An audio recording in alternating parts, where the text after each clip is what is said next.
Hi friends, எல்லோரும் எப்படி இருக்கீங்க? நல்லா இருப்பீங்கன்னு நினைக்கிறேன். நிறைய ஷார்ட்ஸ் எடுத்து வச்சுட்டு இன்னும் போடாமே இருக்கேன். குறை சொல்கிற சில பேருக்கான வீடியோ தான் இது.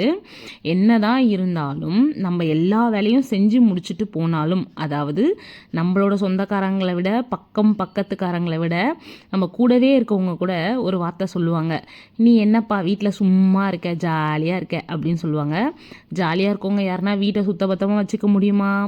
இது காலையில் கிட்டத்தட்ட பார்த்திங்கன்னா நான் எப்போவுமே 3:30 4 o'clockலாம் எழுந்துப்பேன்.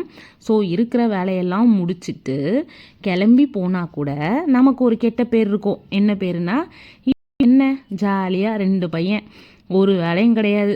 ஏங்க சமைக்க யாராவது பக்கத்தில் இருந்தால் வருவாங்க? நம்ம தான் சமைக்கணும், நம்ம வீட்டை நம்ம தான் சுத்தபத்தமாக வச்சுக்கணும், குழந்தைங்களையும் பார்த்துக்கணும், செய்ய வேண்டியதெல்லாம் செஞ்சுட்டு நமக்கான டைமை நமக்கு ஒதுக்கணுன்றதுல ஒன்றும் தப்பு இல்லை தானே.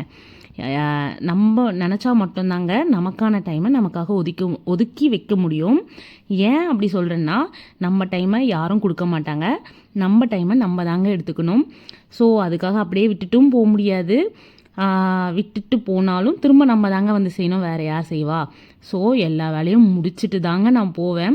ஆனால் எனக்கான கெட்ட பேர் என்ன தெரியுமா? இவ என்ன ஜாலியாக இருக்கா, இவளுக்கு என்ன வேலை இருக்குது, வேறு எந்த வேலையும் கிடையாது, வேலை செய்கிறதுக்கு தான் ஆள் இருக்காங்கல்ல அப்படி இப்படின்ட்டு.